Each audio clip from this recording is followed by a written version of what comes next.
Todos são muito bem-vindos aqui. Você que está em casa assistindo a live, também seja tocado por Deus pela palavra.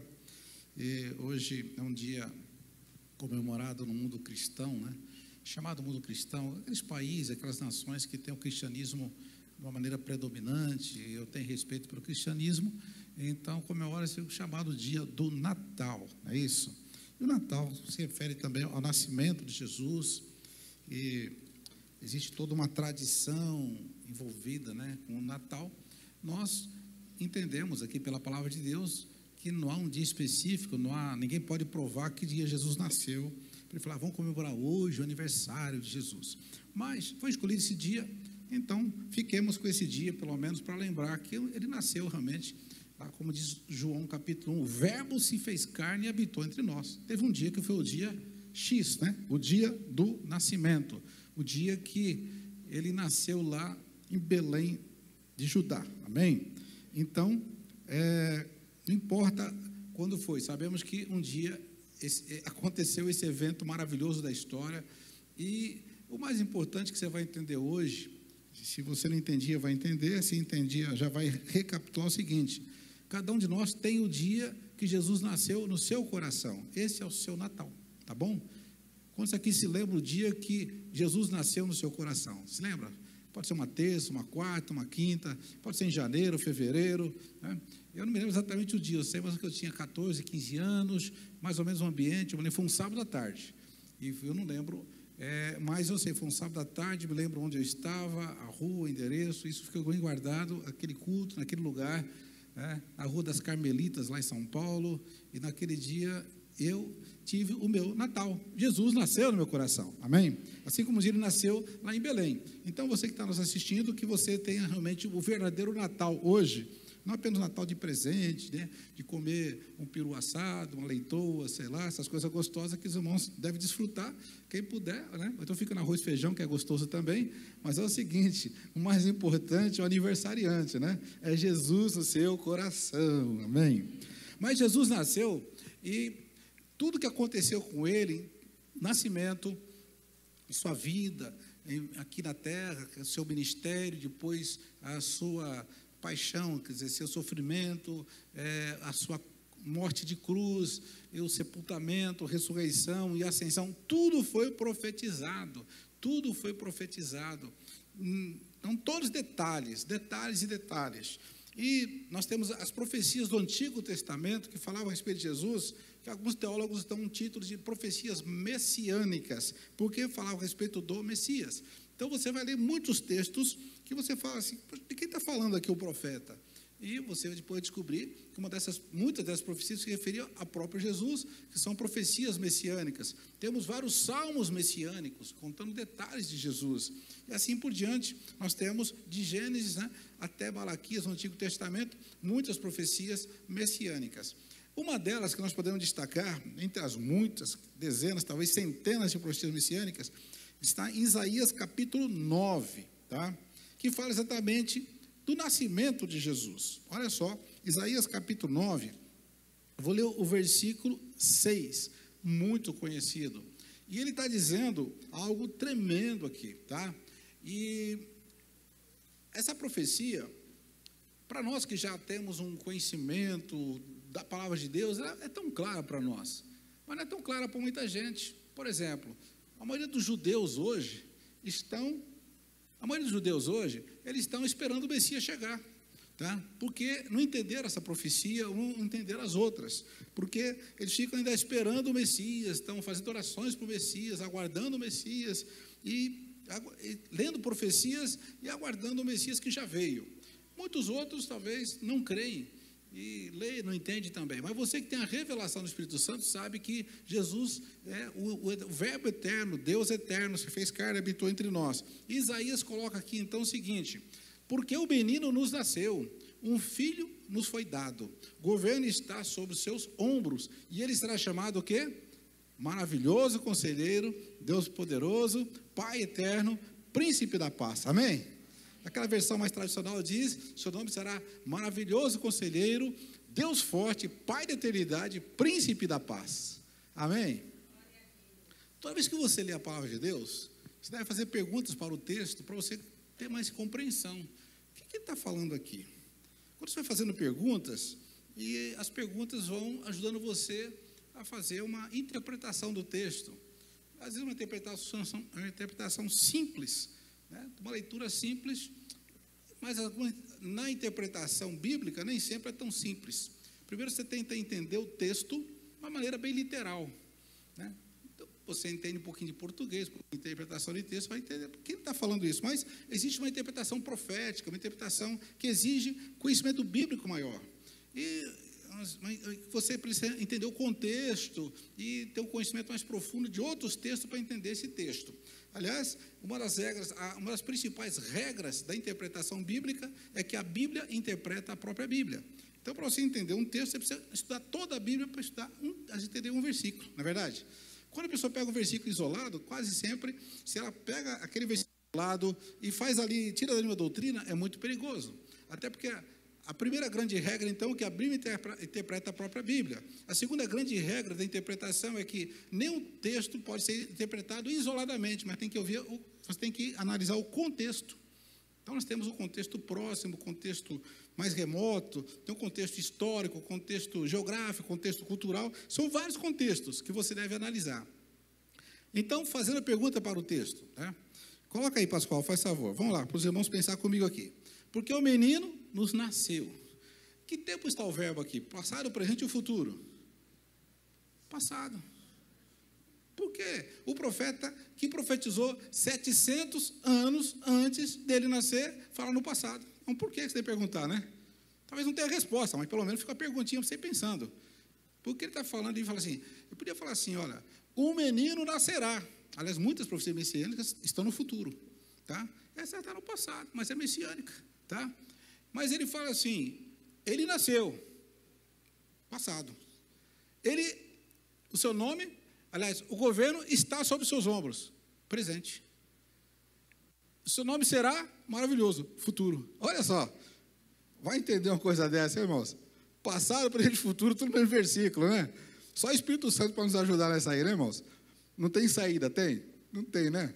Não tem, por quê? Ele fala do passado, nasceu, que não nasceu ainda, porque vai nascer, né? Quando ele profetizou ainda nascer, ele já tem o governo, já tem governo, né? O governo está presente, né? Está sobre seus ombros. E o seu nome será maravilhoso. Mas ele fala pelo menos de 4 nomes. Outra pergunta, por que ele fala maravilhoso conselheiro, Deus poderoso, para a eternidade, príncipe da paz? O nome será chamado. A versão, mais tradução diz assim, o seu nome será, mas não diz assim, os nomes serão, são vários nomes. É o nome ou vários nomes? Pergunta para o texto, né? Vários nomes. Ó, o nome dele é 4 nomes, para começar, tem mais, né? Bom, por que a gente tem que fazer essas perguntas? Porque você vai, então, entendendo que a profecia, ela tem vários desdobramentos. Porque o profeta, ele está... Primeira coisa aqui, que normalmente a profecia bíblica, ela realmente pode representar, né, representar algo que já aconteceu, porque ela vai se cumprir lá, e quando cumprir, fala, agora aconteceu. Então, quem estava lá em Belém, quando Jesus nasceu, podia falar, ele nasceu, aconteceu, não é verdade? Mas quem também entende que ele é eterno, fala, mas ele já tem o governo. Antes mesmo de estar em carne aqui, ele sempre governou, amém? Ele não foi começar a governar depois que foi manifestado em carne. Então, por isso que está no presente, está no presente. Ele tem o governo. Porque antes de estar encarnado, ele já governava. Aliás, ele criou todas as coisas, como podia governar, né? Quem criou todas as coisas?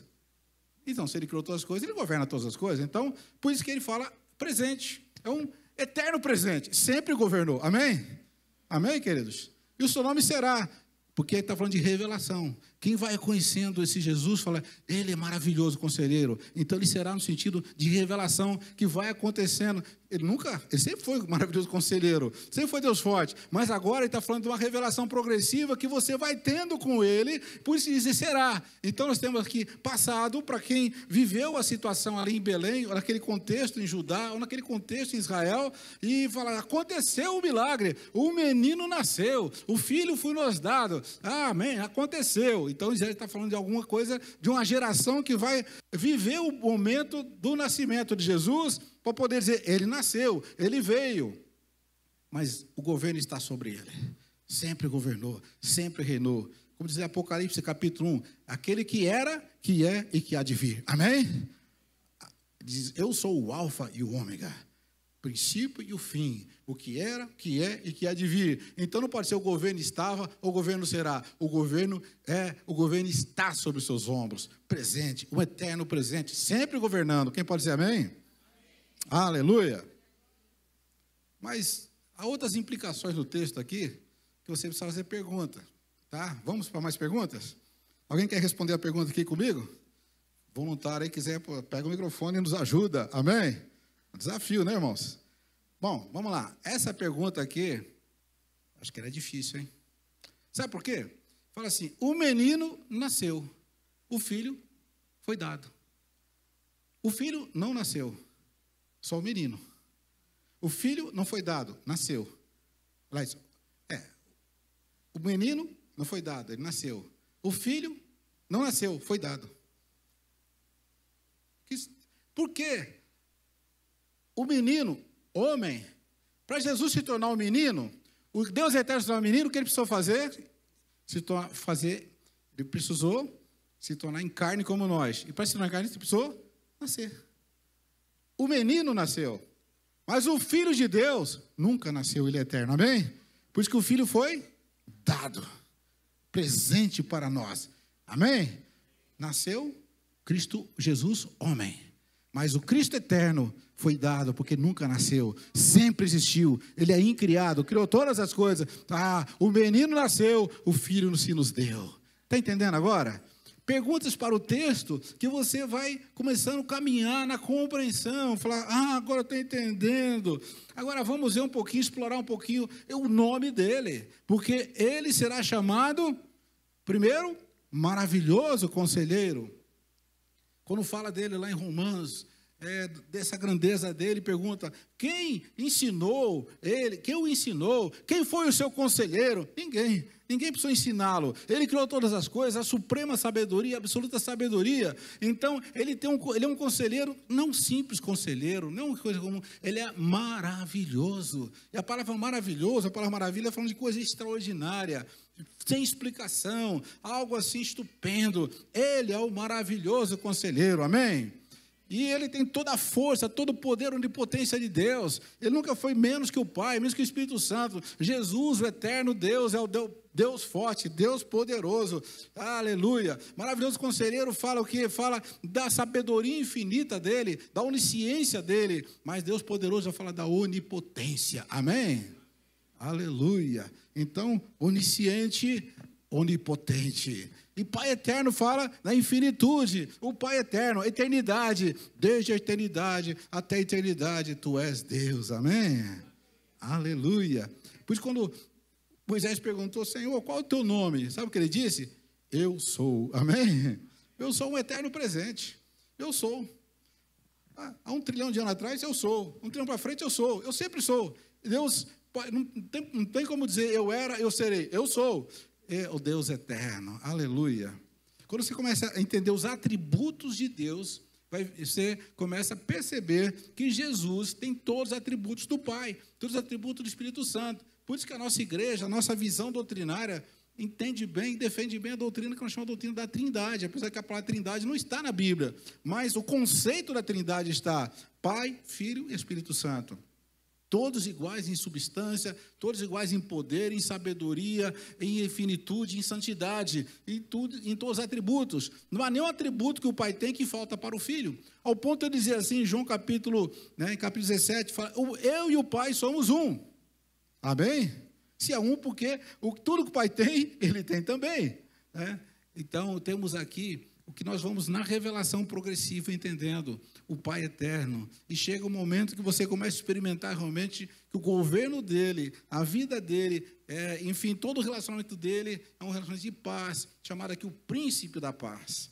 No coração conturbado do homem, depois que caiu, o homem entra em conflito com ele mesmo.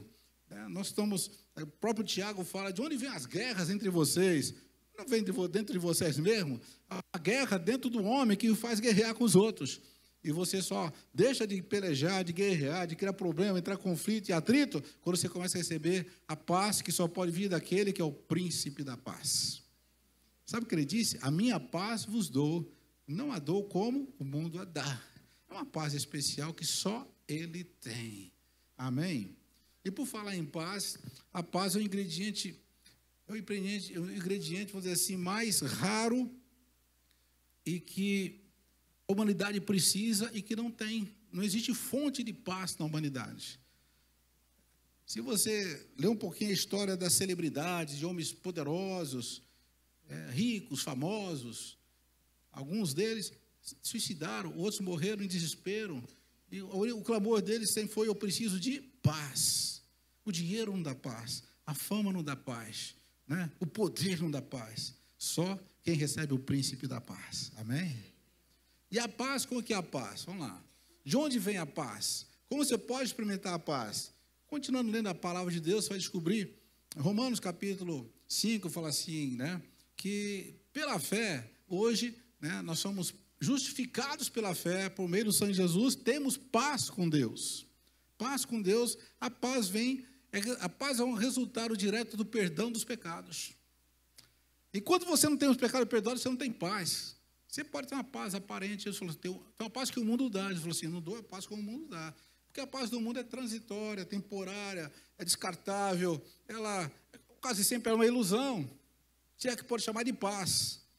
Mas Jesus falou, uma paz diferente. E essa paz tão especial, ela só vem através da justificação pela fé. A justificação é resultado, né, da obra redentora que Jesus fez na cruz, onde todas as suas injustiças ficaram sobre ele, para você ser declarado justo diante de Deus. Aí você tem paz com Deus. Amém? Porque a nossa falta de paz começa num conflito com o Criador. Sabe o que é paz? Por exemplo, quando você briga com alguém, rompe amizade com alguém, você fala, eu não estou mais em paz com aquela pessoa. Precisamos fazer as pazes, não é assim que a gente fala? O homem precisa fazer as pazes com o Criador, porque está em conflito. Jesus veio para nos unir com Ele, nos religar com Ele, nos dar a paz com Ele. Ele é o príncipe da paz. Quando você agora que é justificado, você recebe o que é algo extraordinário, que é a paz. Aliás, esse é um sinal maravilhoso. Há muita gente que se diz cristão, muita gente que frequenta a igreja, muita gente que é religioso, dos vários tipos de ramificações do cristianismo, por exemplo, mas não tem paz. Será que foram justificados pelo sangue de Jesus? Será que realmente tem uma experiência com Deus? Porque quando você tem essa experiência, você recebe o primeiro ingrediente, o mais forte, aquele que você não tem como alguém sentir por você, só você consegue sentir, é totalmente pessoal, subjetivo, é coisa de dentro, só você sente, amém? Você até consegue, com essa paz, transmitir algo assim, num ambiente, mas é você que sente. Não tem como outro sentir paz para você. Você tem que sentir no seu coração. E essa paz é resultado do perdão dos pecados. E quando você que já foi justificado comete uma transgressão, sabe o que acontece no seu coração? Fica como? Perde uma paz. Não é a paz eterna com Jesus, aquela paz pelo menos momentânea do Espírito, que ele está triste dentro de você. E dá um incômodo, dá uma angústia. Alguém já sentiu isso? Você fez uma coisa errada, falou uma coisa errada, e já perde a paz. Perde ou não perde?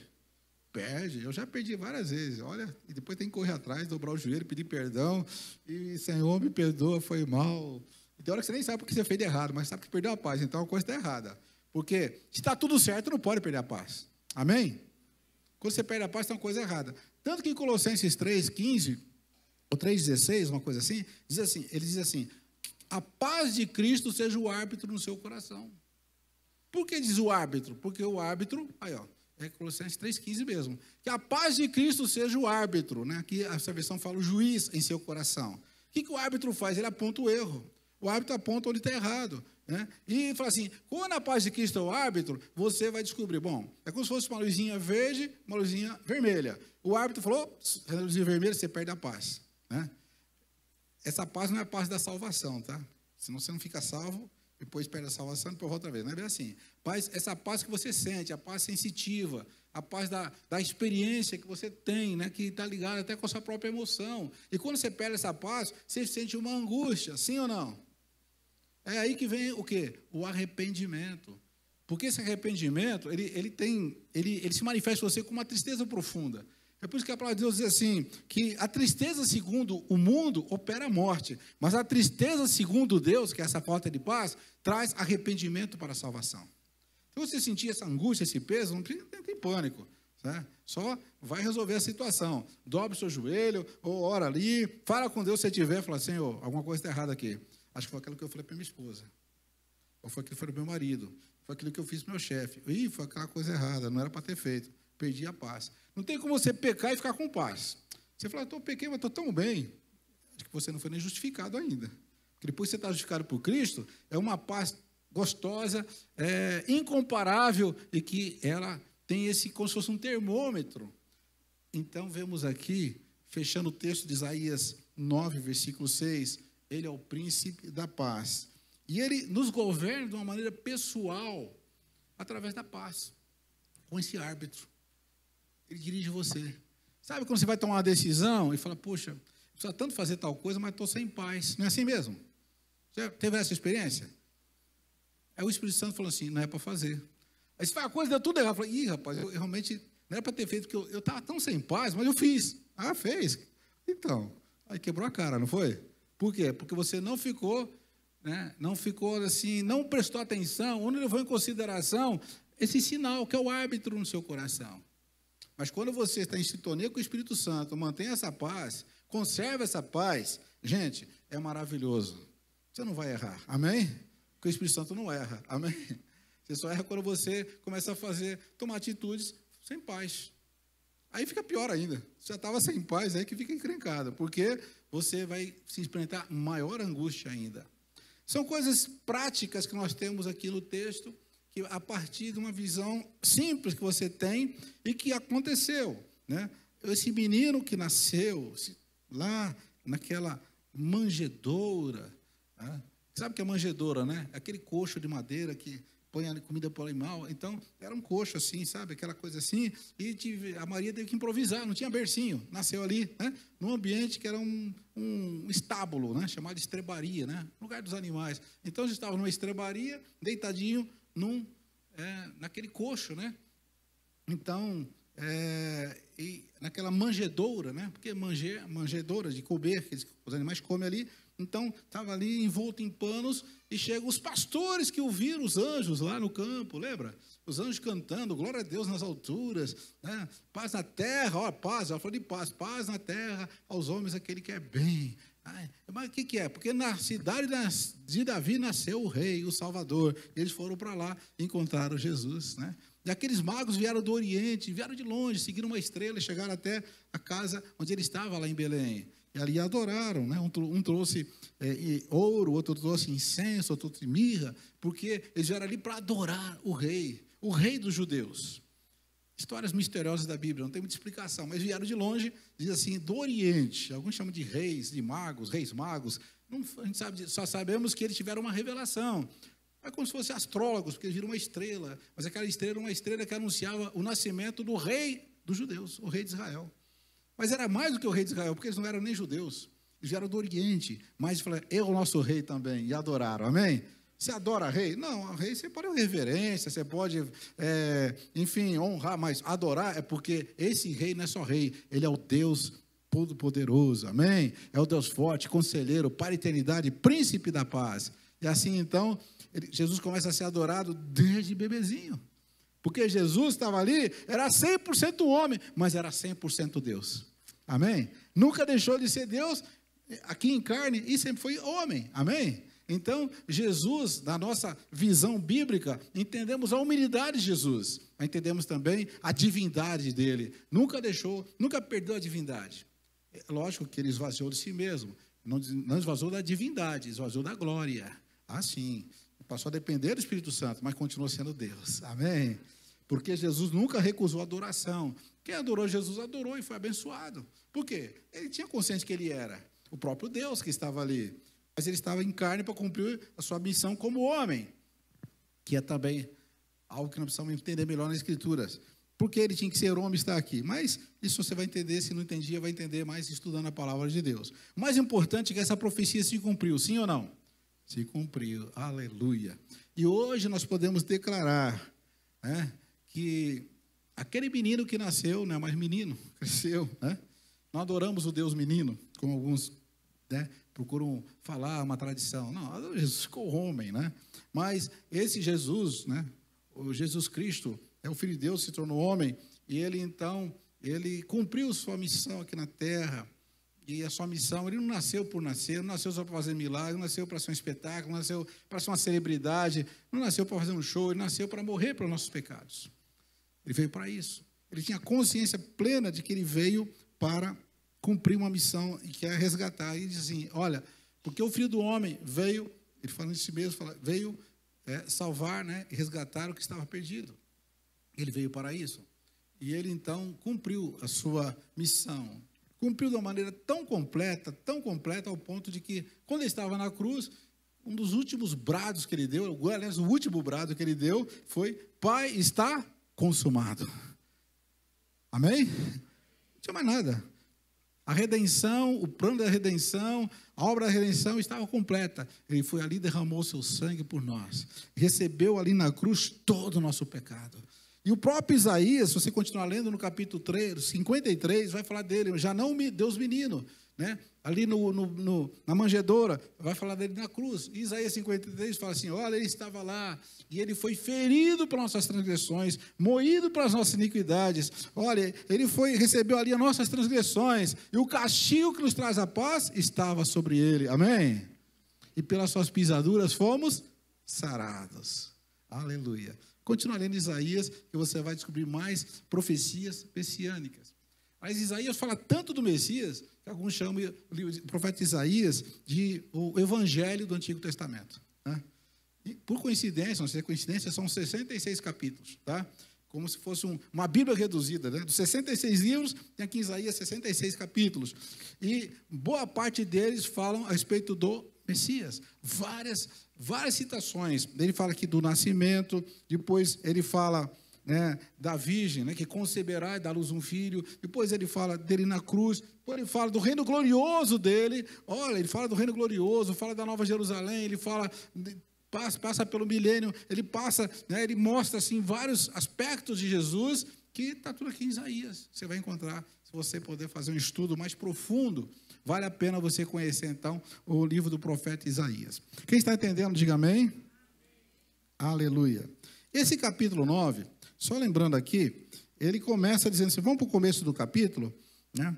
E diz assim, no capítulo 9, versículo 1 do Isaías, lá no versículo 6 em diante vai falar do nascimento, mas aqui já está dizendo, depois que ele foi batizado, imediatamente, o que aconteceu? Ele sai de Belém, né, ou ele sai da Judéia, onde ele foi batizado, no Rio Jordão, e vai lá para a terra de Nazaré, né? E diz aqui no capítulo 9, diz assim, capítulo 9, versículo 1, contudo não haverá mais escuridão para os que estavam aflitos. No passado, ele humilhou a terra de Zebulon, de Naftali, mas no futuro honrará a Galileia dos gentios, caminho do mar, amém? Junto ao Jordão. O povo que caminhava em trevas viu uma grande luz. Sobre os que viviam na terra da sombra da morte, raiou uma luz. Interessante. Quando você lê Mateus capítulo 4, vai citar esse texto, que Jesus saiu da Judéia, onde foi batizado, e foi morar em Nazaré. Aí diz assim, para que se cumprisse a escritura, que escritura? Essa aqui. E fala assim, e essa escritura é citada outra vez em Mateus capítulo 4, exatamente nessas palavras, assim, literalmente igual, assim, para se cumprisse que esse povo, né, lá dos confins, que era Zebulon, Naftali, lá do fundão, vamos dizer assim, do norte de Israel, sabe, um povo meio isolado, meio abandonado, Jesus foi morar no meio deles, assim, eles estavam em trevas e viram uma grande luz, eles viviam na região da sombra da morte, resplandeceu-lhes a luz. Que luz era essa? Jesus, amém? Jesus resplandeceu. Sabe o que significa também? É que todos nós que estávamos em trevas vimos uma grande luz, amém? Você que estava na região das sombras da morte, raiou e resplandeceu a luz. Jesus brilhou na sua vida, amém? Então, aquela Galileia dos gentios, onde foi pisada pelos gentios, que havia tanto estrangeiro passando por ali, né, dominando por ali, Jesus foi morar exatamente lá, e lá a luz resplandeceu. Temos ali as cidades de Cafarnaum, não só Nazaré, e Zebulon, né, da terra de Zebulon, Naftali, enfim, Corazim, todos estavam ali, cidades que tiveram a oportunidade de ver a luz brilhando no meio deles. Amém? Então, se você estava em trevas, pode louvar a Deus, agora a luz brilhou. Amém. Aleluia. Aleluia. A luz raiou na sua vida, resplandeceu. Você estava na região da sombra da morte, agora a luz brilhou. Amém. Você vive na luz de Deus. Isso tudo são profecias que se cumpriram ali na vida de Jesus. E hoje, né, véspera de Natal, véspera dessa comemoração tradicional, né, do nascimento de Jesus, as pessoas procuram lembrar o nascimento dele, que é importante. Nós estamos vendo que as profecias realmente se cumpriram em Jesus. E quando você vai lendo o Evangelho, vários textos assim, aconteceu isso para que se cumprisse a Escritura. Aquilo para se cumprir a Escritura, não é verdade? As Escrituras se cumpriram detalhadamente, tudo. Até depois que ele foi para o céu, a substituição de Judas, para que se cumprisse a Escritura, né? Assim, tudo foi de acordo com o que estava profetizado no Antigo Testamento. Aleluia. Queridos, hoje nós temos um privilégio incrível, que temos aqui o Novo Testamento. O Novo Testamento, que é essa parte da Bíblia, onde, a partir do Evangelho de Mateus, onde temos aqui os 4 livros biográficos, o Evangelho, a biografia de Jesus, Mateus, Marcos, Lucas e João, certo? Mateus, Marcos, Lucas e João, 4 evangelhos. Depois temos Atos Apóstolos, um livro histórico a respeito dos discípulos de Jesus, continuaram a sua obra, depois as epístolas, temos tudo isso aqui. Mas, voltando sobre esse ponto, nós temos isso aqui, e você, quando vai falar de Jesus hoje, há uma certa facilidade, porque você pega os evangelhos. Agora, eu pergunto a você, os cristãos do primeiro século tinham o Novo Testamento? Não tinham. E como que eles falavam de Jesus? Como explicavam que Jesus era o Messias? Como explicavam que Jesus tinha nascido no tempo certo, no lugar certo? Como se explicava que Jesus tinha vivido da maneira certa? Como explicava que Jesus tinha morrido de acordo, tudo certo? Sabe por quê? Eles sabiam usar o Antigo Testamento, as profecias. Amém? Sabe as profecias. Então, citava as profecias, e que se cumpriam as profecias, e as pessoas, então, entendendo as profecias, reconheciam Jesus é o Messias, é o Filho de Deus. Amém? Aleluia. Tanto que quando o anjo foi falar com a Maria, para que ela conceber, diz assim que ela guardava aquela coisa no seu coração, e ela começou a analisar, será que está batendo suas profecias? E quando o anjo depois em sonho falou com José, será que está cumprindo a profecia? Tinha que cumprir. Por que eles creram? Porque foi batendo com as profecias. Amém? Amém, queridos? Depois Jesus nasceu aqui, ele não nasceu assim, ele nasceu sem pecado, mas não sabia tudo, teve que aprender. Como que ele sabia que ele era o Filho de Deus? Quando ele podia ter certeza, só porque a Maria falou Senhora, o Espírito Santo veio, eu engravidei e você nasceu. É mesmo? Puxa vida, será que é assim? Foi mais do que isso. Ele começou a estudar e ver a si mesmo onde? Nas Escrituras. E com 12 anos, sabia tanto de si mesmo, que ele foi no templo e lá com os doutores que estavam ali, ele começou a indagar a respeito das profecias e deixou eles confusos, porque ele sabia mais do que eles. E sabia muito de si mesmo. E depois ele disse, examine as Escrituras, porque elas testificam de mim. Amém? Jesus sabia quem ele era pelas Escrituras. Lógico que ele sabia pela revelação do Espírito, mas ele precisava provar na Escritura. Então, você deve conhecer Jesus pelas Escrituras. Você não pode conhecer Jesus só porque ouviu falar, porque viu uma pregação bonita, ou porque se emocionou, ou que sentiu até o perdão dos pecados e a paz. Tem que, além disso, conhecer a Escritura, porque aqui você tem a base, aqui você tem o fundamento da sua fé, é a palavra de Deus. Amém? Eu desafio você a estudar, a fazer uma leitura do Evangelho, uma leitura, assim que posso dizer, mais minuciosa. E se você já leu várias vezes, faça uma releitura, agora uma releitura de revelação. Quem é esse Jesus que me salvou? Quem é ele? Qual o caráter dele? Qual a natureza dele? O que ele gosta? O que ele quer? Como é que foi que ele lidou com as situações difíceis? Como ele lidou com os problemas? Como ele se relacionou com as pessoas? À medida que você vai estudando as Escrituras, conhecendo Jesus, vai se tornando igual a ele. Amém? Porque à medida que você conhece Deus, você é transformado. Eu queria encerrar dizendo para você o seguinte, você pode ler a Escritura para ter apenas informação. A maioria tem informação. Mas você deve ler a Escritura para ter transformação. Amém? Porque a palavra de Deus aqui na mente apenas informa, mas quando chega no coração, transforma. Amém? Quem quer ser transformado, diga amém. Aleluia. Então, não fique no nível da informação, chegue no nível da revelação, porque na revelação é que haverá uma transformação.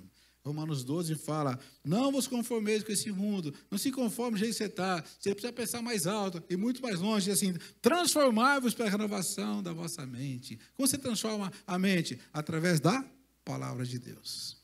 Tirando os pensamentos velhos, colocando os pensamentos novos. Isso é renovação. Então, há uma renovação que gera uma transformação. Ele fala assim, vocês vão renovar a mente, se transformar em renovação na mente, e vão experimentar, então, qual seja a boa, perfeita e agradável vontade de Deus. Está em Romanos capítulo 12, né, versículo 1 e 2.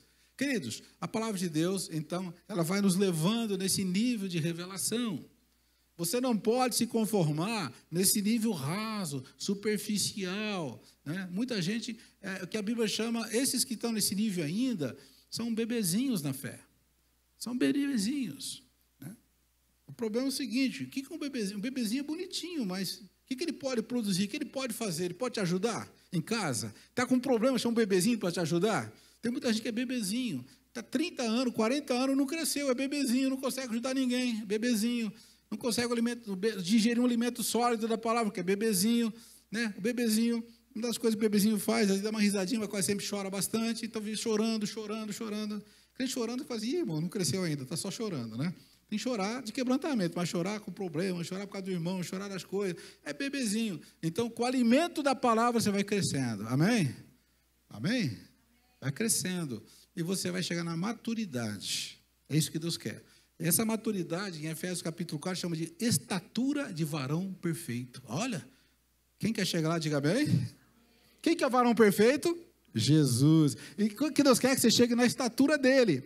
Você não vai ter a perfeição de Jesus no sentido absoluto, mas chegar na estatura de maturidade, de poder amar os inimigos, por exemplo, de poder amar os irmãos, poder servir a Deus com alegria, ser um adorador de espírito e verdade, e você entender o que está acontecendo ao seu redor, porque em Hebreus capítulo 5 diz assim, aquele que é bebezinho não entende muita coisa, mas aquele que está experimentado na palavra e tem maturidade, ele discerne bem todas as coisas, amém? Chegou a hora da gente deixar de ser menino na fé. Amém? Quem quer crescer mais, diga amém. Esse é um desafio para a igreja. Você cresce através da palavra.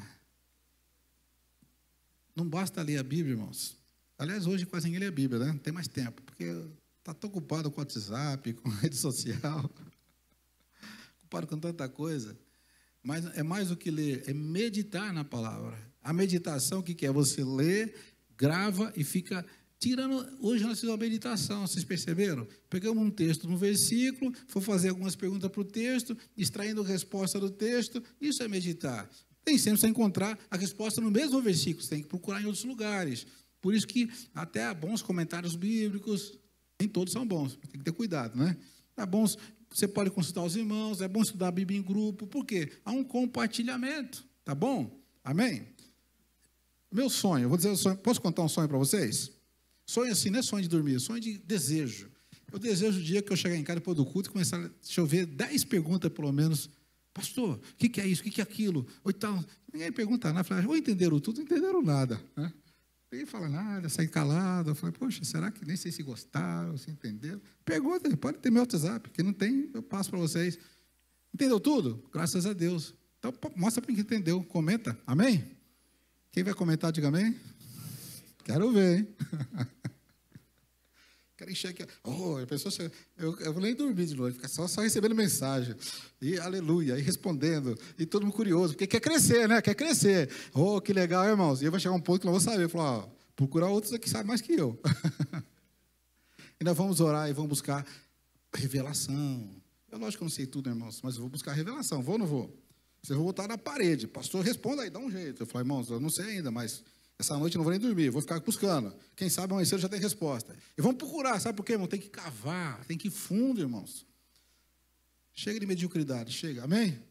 Chega dessa coisa rasa. Chega, irmãos, chega. A igreja hoje, sabe o que está acontecendo?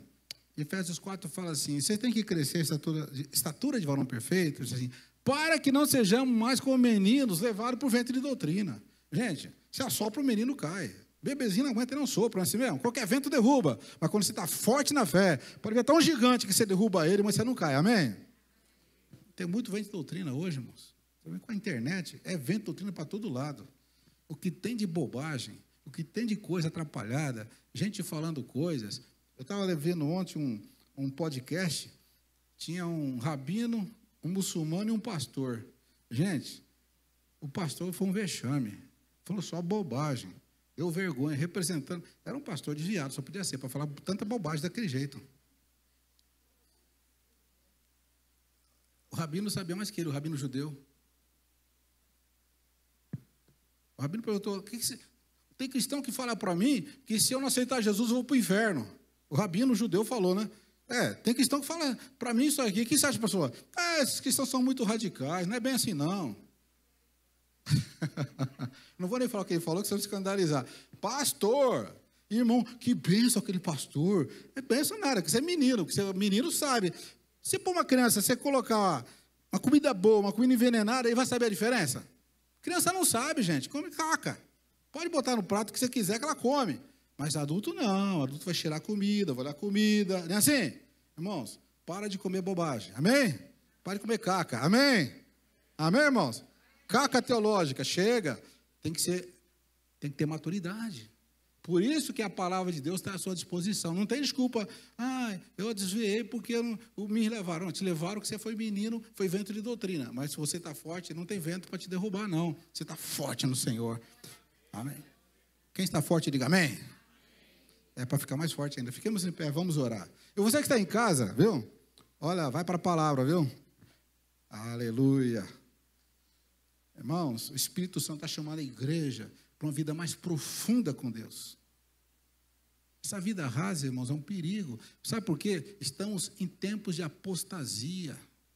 Apostasia é a negação da fé. Negação da fé. Só nega a fé quem já teve a fé. Rejeita a fé quem já teve a fé. Estão negando a própria fé. Estão ou não estão? Mas às vezes não sabe a diferença. Não sabe diferenciar o certo e o errado. Tem que ter discernimento. Você precisa ir nas Escrituras. Confira tudo que você ouve na palavra. Inclusive o que eu falo aqui também. Pode conferir. Se tiver uma coisa que não bater, fala comigo depois, pastor. Pelo amor de Deus, hein? Um negócio lá que não deu certo, não. Eu vou me corrigir. Né? Ou vou te explicar porque eu falei. Mas é importante que você confira na palavra.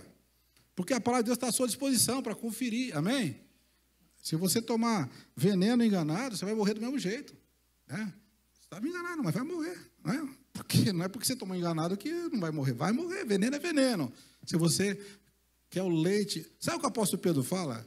Pedro fala assim, olha, vocês que já provaram que o Senhor é benigno, você tem que tomar agora o leite racional não falsificado, para que por ele vá descrescendo. O que ele chama de leite racional não falsificado, ele está falando da palavra. Um leite fala, vocês vão crescendo. Jesus nasceu na manjedoura, menino bonitinho, tudo, mas não ficou bebezinho, ele cresceu. Tanto que enfatiza no Evangelho, ele crescia em estatura, em graça e sabedoria diante de Deus e dos homens. Cresceu. Amém? Como Jesus podia fazer a obra perfeita se não crescesse? Não foi só crescer no físico, foi crescer no entendimento. Assim, cresceu na estatura, cresceu em graça e sabedoria diante de Deus e dos homens. É isso que Deus quer para nós. Amém?